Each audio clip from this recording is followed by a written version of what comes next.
Ini sebagai kelompok 2 akan menyampaikan hasil diskusi kami mengenai topik 1 ruang kolaborasi. Anggota kami terdiri dari Atikah SPD, Ananda Pitaloka Oktaviani SPD, Belinda Oktavianur SPD, Rizky Firmansyah SPD, dan Siwi Sristiani SPD. Berikut adalah penjelasannya, silahkan kita simak dengan baik. Kasus 1. Bayangkan jika Anda adalah seorang guru matematika di kelas 7. Saat ini, Anda hendak menyampaikan materi mengenai matematika sosial, yakni mencari nilai rata-rata atau mean.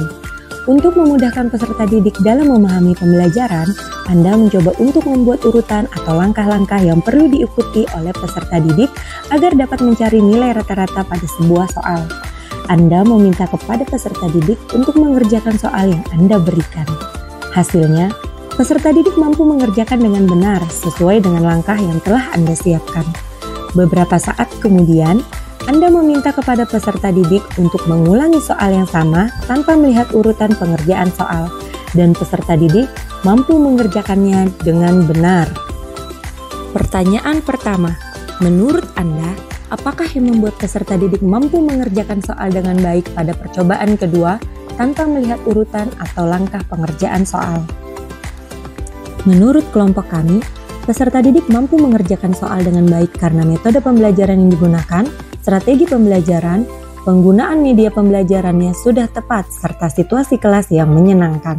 Selain itu, siswa telah memahami konsep mean dengan baik, memahami soal dengan baik, dan dapat menerjemahkan soal ke dalam kalimat matematika yang benar. Pertanyaan kedua, sebagai seorang calon guru, dalam kegiatan belajar yang seperti apa metode tersebut dapat diterapkan? Elaborasi jawaban Anda dengan menyertakan teori yang berkaitan. Guru merancang pembelajaran dengan menerapkan teori belajar konstruktivisme di dalam kelas berdasarkan tahapan sebagai berikut. 1. Guru mengkondisikan siswa belajar secara mandiri dan memiliki inisiatif dalam merumuskan pemecahan masalah yang disajikan oleh guru. 2. Guru memberikan kesempatan pada peserta didik untuk berpikir secara reflektif terhadap pertanyaan terbuka yang diajukan oleh guru. 3. Guru mendorong peserta didik untuk menghubungkan dan merangkum konsep-konsep melalui analisis, prediksi, justifikasi, dan mempertahankan gagasan atau pemikirannya.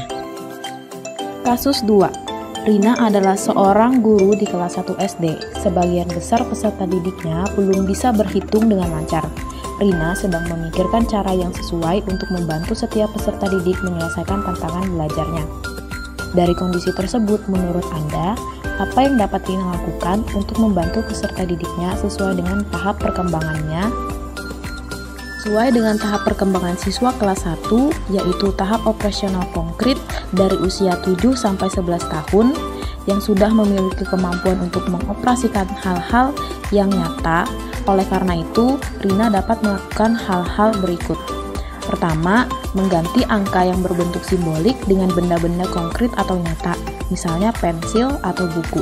Kedua, menerapkan cara belajar dan berpikir khusus.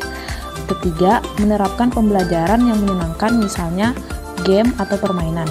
Dan yang keempat, menggunakan media pembelajaran visual seperti kartu angka.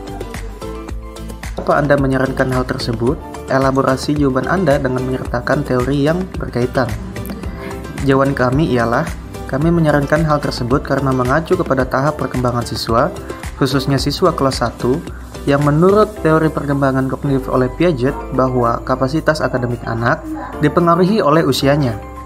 Oleh karena itu, Rina semestinya terlebih dahulu mengidentifikasi kemampuan dan pemahaman anak, kemudian menentukan alur pembelajaran yang efektif agar dapat dipahami oleh masing-masing peserta didik.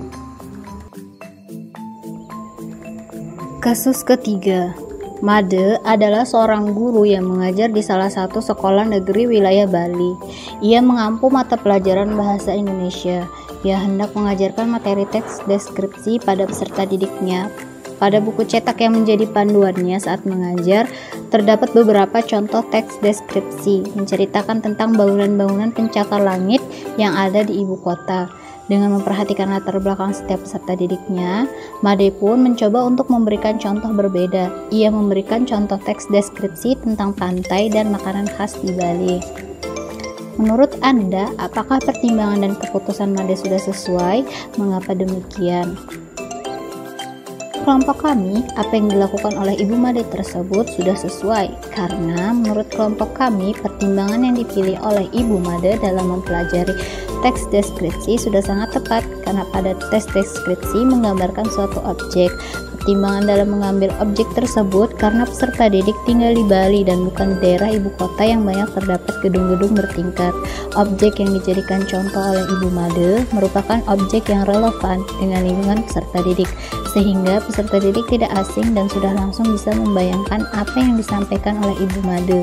Dengan pemilihan objek yang bisa diamati langsung oleh peserta didik, membuat peserta didik mudah dalam memahami konsep dari materi yang diberikan.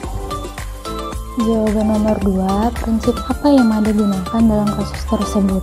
Elaborasi jawaban Anda dengan menyertakan teori yang berkaitan. Prinsip yang diterapkan oleh Made adalah prinsip yang berkaitan dengan mempertimbangkan lingkungan, kebutuhan belajar, karakteristik dan budaya peserta didik. Prinsip ini sejalan dengan teori yang dikenalkan oleh Lev Vygotsky, yaitu teori konstruktivisme. Teori ini menekankan pentingnya konteks sosial dan lingkungan dalam pembelajaran. Mengaitkan pembelajaran dengan lingkungan dan budaya peserta didik ini dapat membantu siswa agar lebih memahami materi pembelajaran yang disampaikan, serta membuat hubungan antara pengetahuan yang dimilikinya dengan pengetahuan dalam kehidupan sehari-hari.